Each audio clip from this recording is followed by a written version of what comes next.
systems.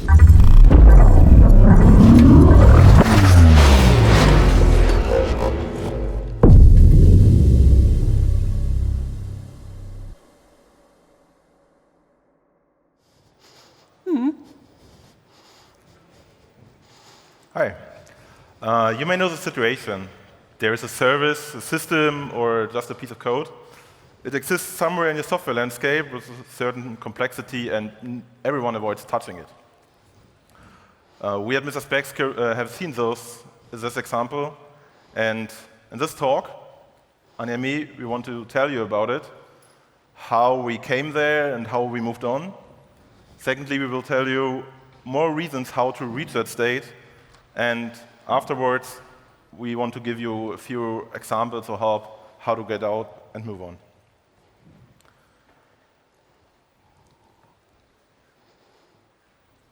So, who of you, please raise your hands if you have, bought glasses online? I don't see many hands. Who of you would buy glasses online if you would need glasses or if you could here? Not that many. Okay. But we at Mr. Specs, we are a company who sells glasses online. As you can see, Poland, for example, is in the white area, so we are currently not present in this country.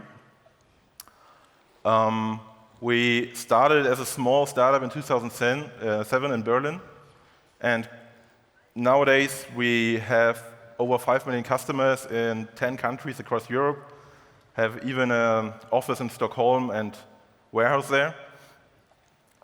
We have also 50 stores, so we're not just online present. We go the multi-channel approach and have also stores now. And we are growing. I am Stephan, software developer at Mr. Specs. This is Anja, principal software developer there. I was working in Mr. Specs for 6 years already. Anja joined 2 years ago, and since then we are working in a team together. So the story I want to tell you is about the lens service. The lens service is used in our landscape for different user flows. So if you buy your glasses, you have to configure it. You want to add a blue filter, you want to get some tinge, and more importantly, you need your correction values set up to see the world clearly again, right? And to do this and to validate your configuration, the lens service is there. This is basically checking afterwards, when you configure your glasses, if we can produce it and if it's doable for you or not, if you can buy it. It is a completely self-written, or was a completely self-written rule engine in Java 8 back then. The rules and configurations itself were present in a separate file, in a configuration file. It was deployed in an AWS Elastic Beanstalk, and so far everything worked well. There was no downtime deployments. It was very stable. Not even with the downtime on deployment, I think there was no downtime at all for several years. So far, so good. So what's the problem? The problem is basically with the go live on 2016, everything was in the state I just told you. Right after, just a few months later, the main developer of that service was gone. A year later, the other devs who developed the service, basically. And since then, there was no big code change. So adjustments on the configuration could be done in configuration files. So if you have a new option, just configure it differently, and everything worked. But the source code doesn't need any big adjustment so far. No bugs, no errors, no issues. Later on, we got a pressuring requirement from our apps team to change something. We had to touch the source code. But there are a few problems. One of them, developer gun. What does it mean? For us, it was no one knew the source code. There was no feature change, nothing we had to touch. We didn't know the source code. We did not know how it worked. We just knew the configuration files and that it is working. And the second problem, there was no documentation to the system. How is it deployed? How is the architecture behind? No architectural decision records or something like that. Just a small guide how to work with it maybe was not there. So everyone avoided it a bit. People in the meantime who looked into the source code, they started to get a mindset of, oh, that's badly written or hard to touch, better don't do it. And this hearsay was very present in the company, even for new developers. When Anja joined 2 years ago, she directly heard the statements of, don't touch it, we have to redo everything, we have to start from scratch, something like that. But now we had the task to touch it. There were security concerns with the Java 8 and the technique we used inside there. There were also the pressuring requirement from ops. So we had to dig into it. And mainly Anja did it then in the first chunk and started looking into the code. What she found at first was parts of the code which was not used at all. So basically dead code. It was a feature which was developed for this service, but it was not used. It was not done completely, so we removed it. A few hundred lines of code less. Nice, less complexity.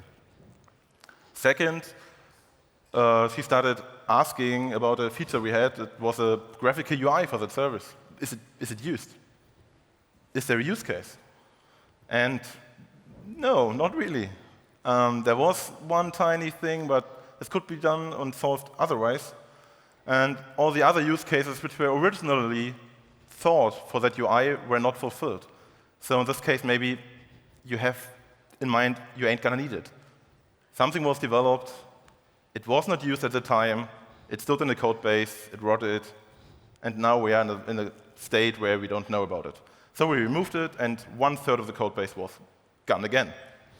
So we removed a lot of complexity, a lot of code, which made things very much easier.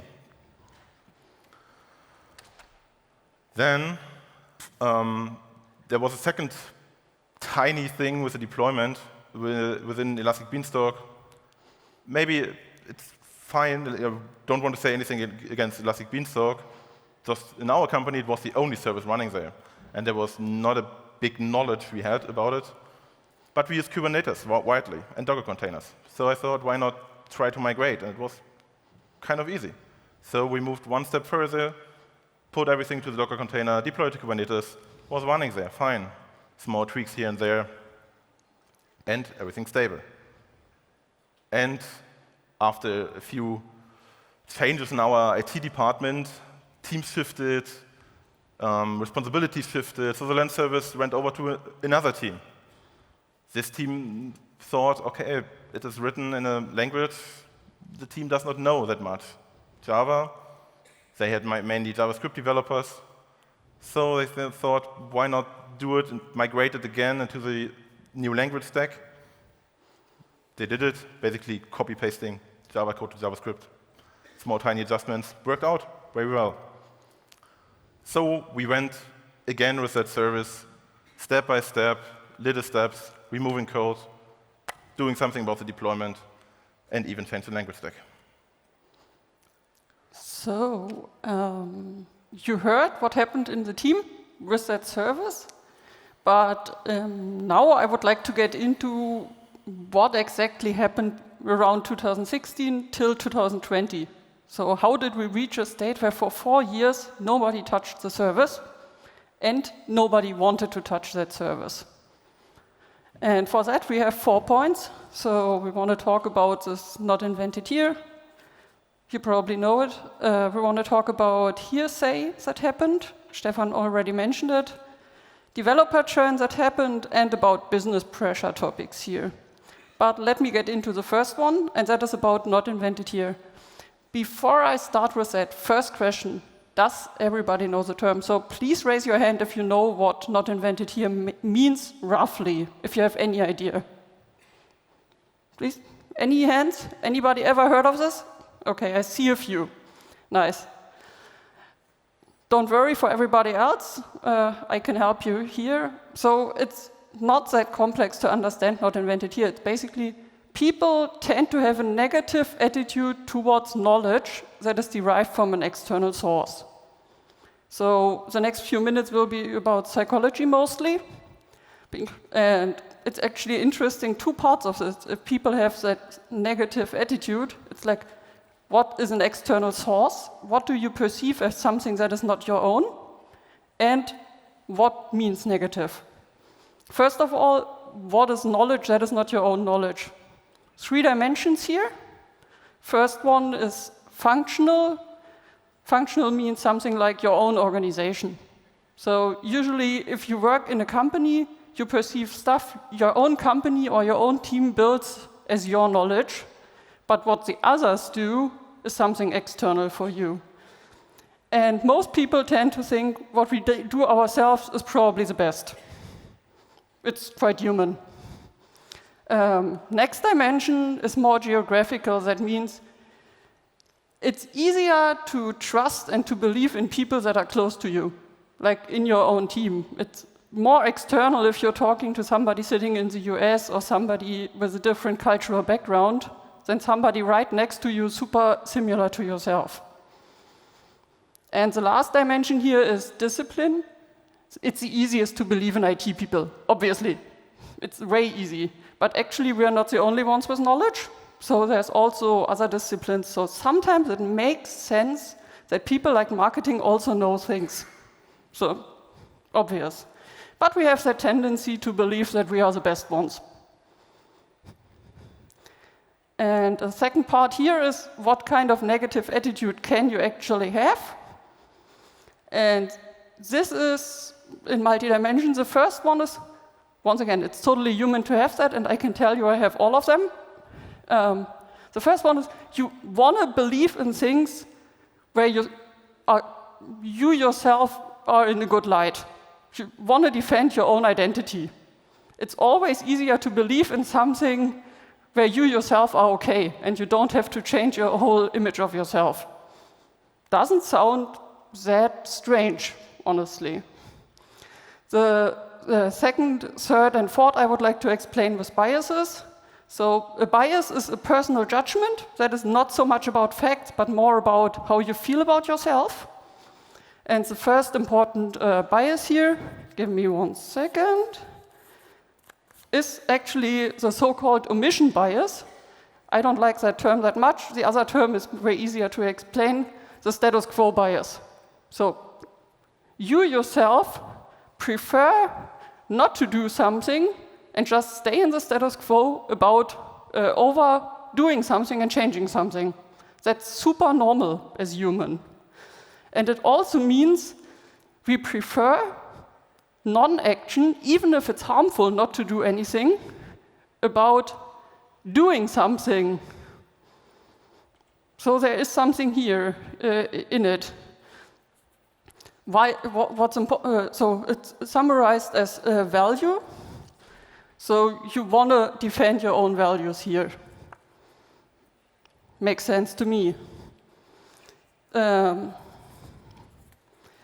third one is, it's probably the most known bias, I hope at least, confirmation bias. So you believe in something, everybody believes they know things. Otherwise we wouldn't be here. We would all be totally, makes no sense. And whenever you hear an opinion from somebody else, you want to hear the opinion that confirms your own meaning and knowledge. You prefer people that have the same opinion over other knowledge, where you would have to rethink and redo everything. So if you can, you prefer your own knowledge. Last one is ownership bias. It's not so easy to understand in IT, but it makes more sense with physical ownership. People tend to overestimate their own things, like your own house. We always overestimate the value of our own stuff. And this leads actually to a kind of utilitarian approach to things. And this utilitarian, together with like a social adjusting, overall it gives an adjustive approach of people want to be in a way where we fit into groups. I will come to the groups in a minute. So lots of theory about not invented here. I think it's more or less enough theory here. Why did I talk about it? What happened in our company? Why not invented here? Actually, Stephan said just in the beginning, it was self-written stuff. It was a self-written rule engine. And actually, 6 years later, we are a bit more knowledge. So there was technology outside. You could have done it with standard components. There was no standard components used. It was quite a lot of code, so it was complex.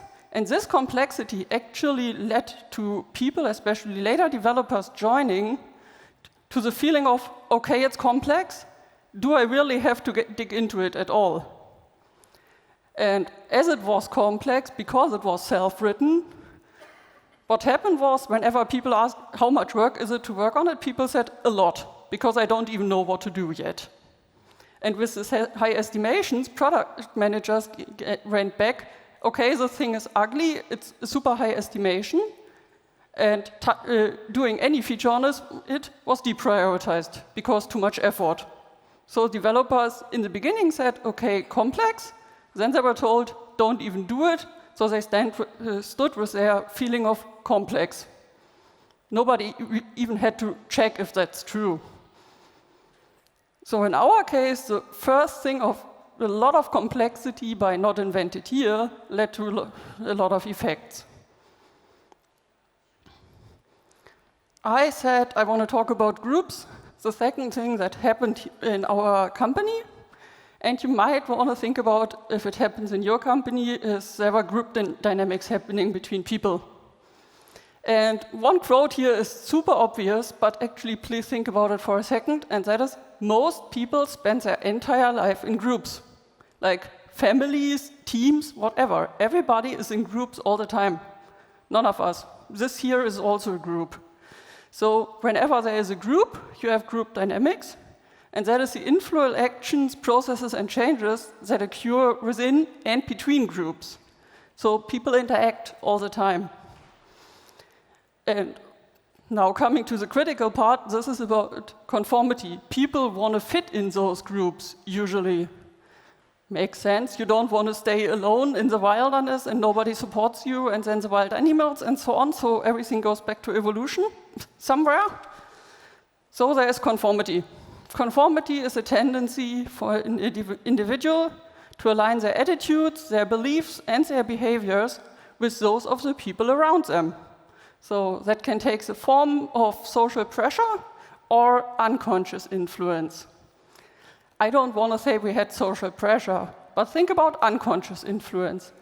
If we described we had a situation, all main developers left from the original team, and there was one person looking at the code and said, not looking good. And that was a senior developer.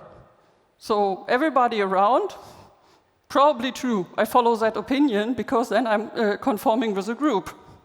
Nobody had any reason to ever check that again. One thing about this is something that this sounds like a bad behavior now, more or less. You shouldn't be conforming, but actually it's a good thing that usually you want to be conform with your group. Side note here that I would like to mention, there's also right now research about opinion leadership. And that is, opinion leaders are the people who influence the opinion, attitudes, beliefs, motivations, and the behaviors of others. Once again, sounds a bit obvious, but there's a lot of research, because this is from medicine research. They nowadays try to find out how you can use this opinion leadership to influence people to get better treatment for their whatever. Actually, I don't know. I think it was from a cancer research where I got this quote from. So the behavior of people in groups and the few people who influence big groups are a research topic and are actually important to our timeline and what happened in our case. Sounds theoretical, but I hope that if you think about a service or a behavior in your team, you might actually take something out of this, because it might have happened to you too. Developers churn. Yeah. Who of you worked in a company where there are no dev left within the last 2 years? No dev left within the last 2 years in your team? Raise your hands. No one? You stay there, yeah? Really? Okay, within the last 5 years, someone left? A few, but you're quite stable teams, okay. My experience is a bit different, and there were a lot of people going into IT companies, leaving again, looking for new opportunities, for new jobs, and so on. And in our case, as I already mentioned, right, it was missing knowledge handovers is a thing I experience a lot. Either the people don't want to, or at a certain time when the people leave, they don't think it makes sense or it is useful because you know the system. Sometimes it's also about pressuring from product. So there's one more feature or 2 more features you have to develop before you go.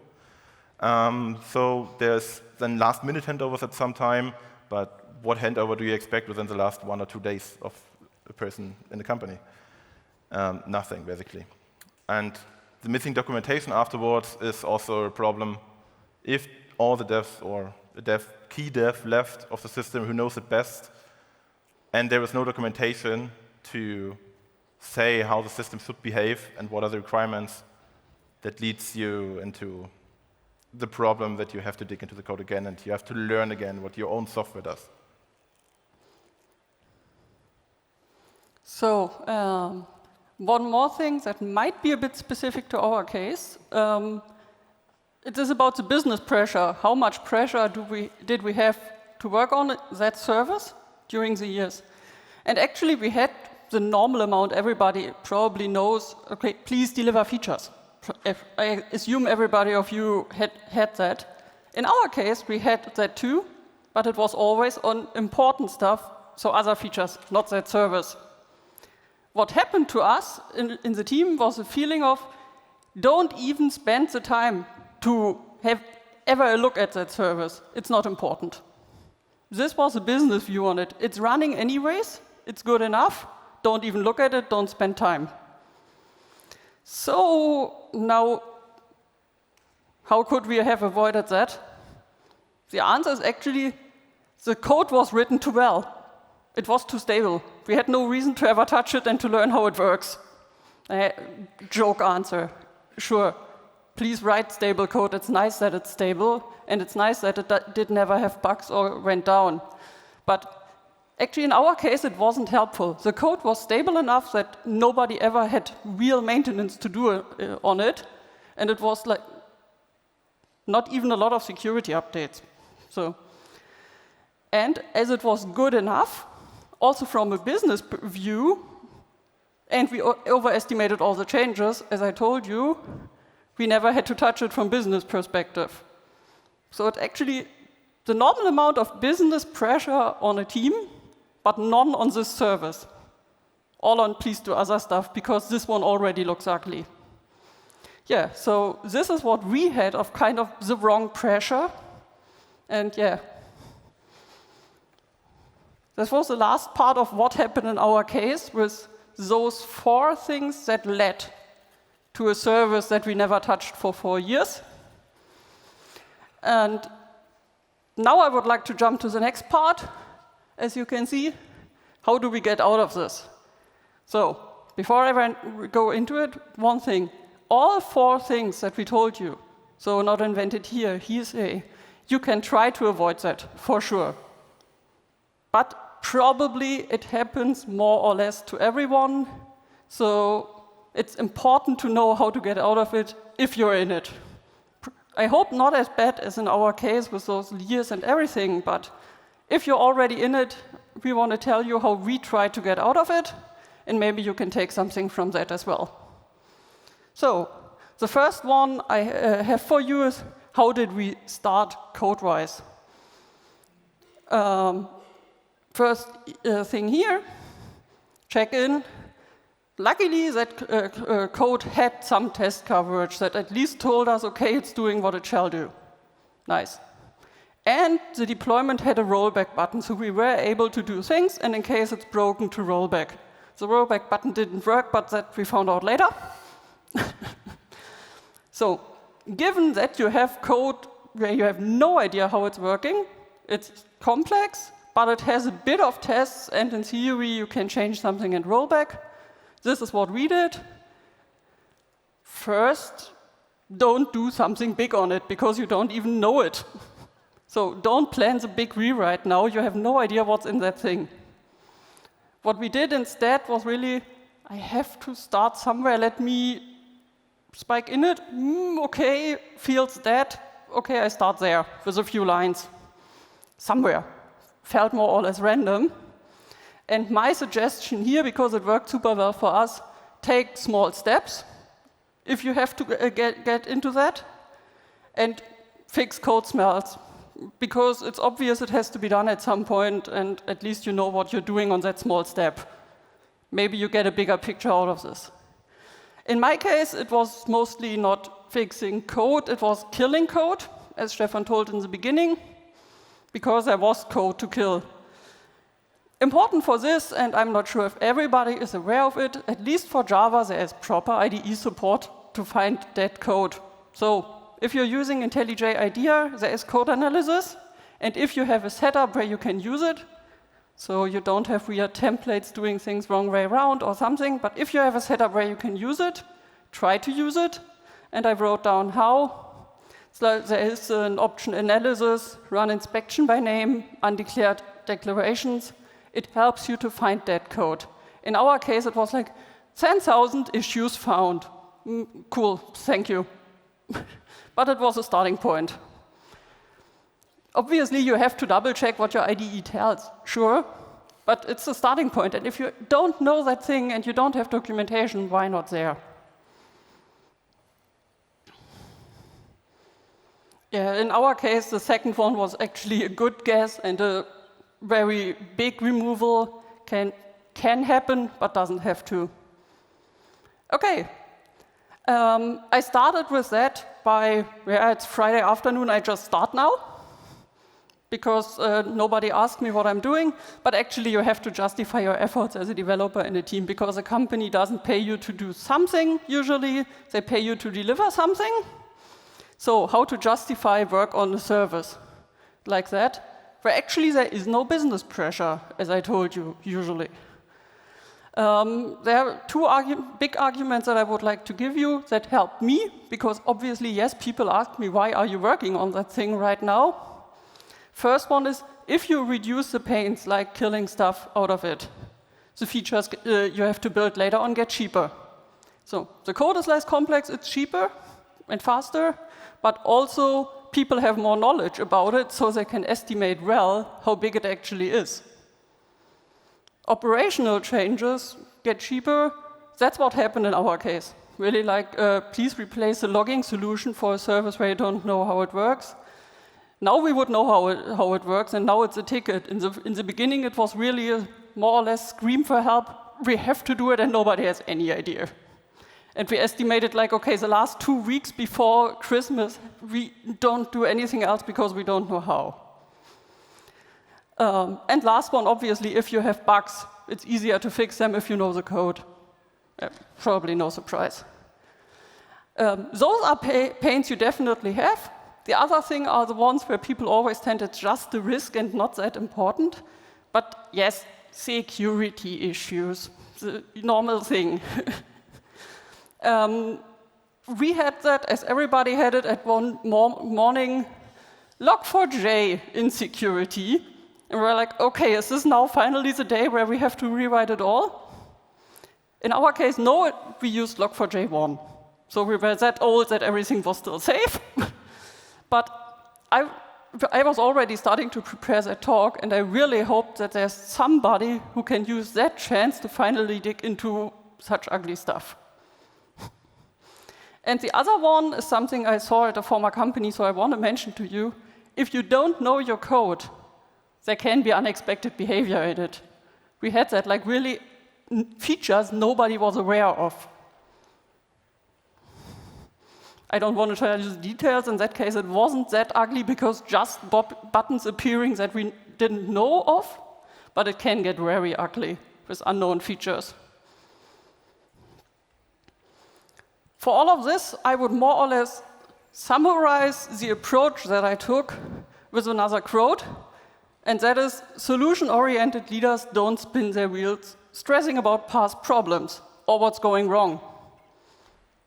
So obviously a lot went wrong in the past years, but it didn't matter anymore because it was already happening. Instead, they keep their eye on the prize. We have to now fix it somehow. So don't stay on the problem. Don't even try to blame people for you did a mistake a few years ago. Doesn't help you anyways. Maybe the mood is getting lower and lower, if that is a success in any way, but it doesn't help you. So no blaming, no finger pointing, not even a deep analysis at that time, just how to get out of it now and what can be the first step.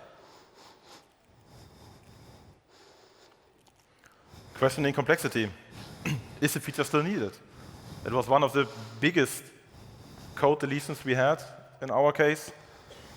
And you probably also have systems where there are features implemented.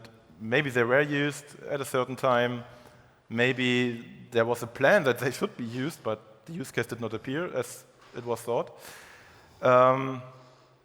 So those can be a good starting point. How to judge this? Maybe you have a gut feeling of a feature. In best case, you have usage statistics. Yeah, if one customer in every week uses this button one time, it's maybe not worth keeping it. Maybe it could be a starting point of making things easier and simpler. But you could also ask customers, or you shouldn't ask customers. It depends a bit on the question, right? You have to make sure that your question does not lead to the fact that the customer wants the feature just because of your question. Have you ever asked your children if it needs a toy, which is not used for half a year? The answer would be yes, probably. Because just you ask the question, now the toy is good again. In our case, it works quite well. We had just a feature, the UI was just used internally. So there were 3 or 4 people we could ask when they use it, and there was no good answer. So we could remove it. You should also collect arguments against the feature if you know one of them. The feature you have, maybe the initial thought is it's there, it does not cost anything. But it increases the complexity, right? It increases the maintenance effort. It produces bugs, maybe. You have to do updates for dependencies, and this on a feature which is not used. Is it worth the effort? Is it worth the money you spend? And there are also risks, maybe also security risks. And the removal of such a feature just costs once. It's most importantly, if you implement something new, if you implement another feature, if you migrate your software to a different new state, and you stumble upon those code places, remove them now is easier because you touch the code anyways. It reduces also the cost of migrating because you don't have to migrate this feature which is not used anymore. And you have probably good arguments to do this for your business. No one will pay you 2 weeks of money just to remove a feature without any reason. So here are maybe one. If you don't know how to argument, like me, I hate discussing those things with people. I'm not good at this. Argumentations, I don't know, but there are coaches. Like many companies have agile coaches, they are very good in it. One statement from our agile coach, you can see there, helping with communication is my job, and it's true. But it's not just about agile coaches. Also, your manager is probably in a lot of lead meetings and have a lot of discussions with PM. He's very trained, and in discussions and talking, he can help you with it. Other engineers can also help you, right? If there are more experienced engineers or engineers who are more experienced just in the certain area, they can give you arguments in your communication. They can give you arguments who to talk to. Maybe they know persons which are interested in it or which are the stakeholders of it, actually. And they can also assist you in a way how you can solve it, how you can migrate, how you can remove, how you can make things better. So get support. You don't have to do it alone. You probably have to start alone if you want to, definitely. But go to someone and let you help. Yep. And about starting alone, I want to re-quote something that I quoted in the section before. And I said, opinion leaders are people who influence your opinion. But I gently moved over the word leader here. If you want to change the opinion of other people or get people to support you or work here, you probably have to be the leader, at least in that perspective. So somebody has to be the first one, and somebody has to move first. And if you have such code and you want to work on such code, it doesn't help to wait. You probably have to lead the different opinions. Two perspectives. Either it's more or less avoid. You can just start. Then you don't have to be that prepared because you're the only one, so you're the leader. Or you have somebody to more or less fight against. Then back to the slide before, get a coach beforehand. In our case, it was the easier one. There was nobody with a strong opinion. So it wasn't that hard to convince people. It was my chance to just jump in and tell, I touched it for like one ticket. Now I have the feeling it's not as bad as everybody thought. Please, let's get working on it again. You saw in the beginning, we started working on it again. So it's now a maintainable service. Let me summarize. So we talked about our service, and I also told you about how we went into a state of avoidance. Don't touch this code, and nobody did. So, two psychologists' logical reasons why it happened. One, this not invented here syndrome, actually happening to every one of us from time to time. The other one, hearsay in a group, also happening all the time. But you can at least be careful how it happens in your group, your team. Then developer churn. If you want to avoid that, you probably have to start putting chains on your people. Not allowed. So this one stays, but you might be able to work around the missing knowledge. And the last one about the business pressure, this is probably also not that easy to avoid. So, in summary, all of those things can happen to every one of us. Everybody can reach that state. That's why we prepared the list, and we told you how we try to get out of the state, how to do it in the code, how to argue with people, like product managers and everybody else, which mindset you might need, so stay solution-oriented and get a coach if you don't know how exactly. And then I would like to summarize with one thing, and that is, in the end, you have to start somewhere. If you're in a state of void, somebody has to start. And it can be a small step, but you have to start somewhere. Thanks.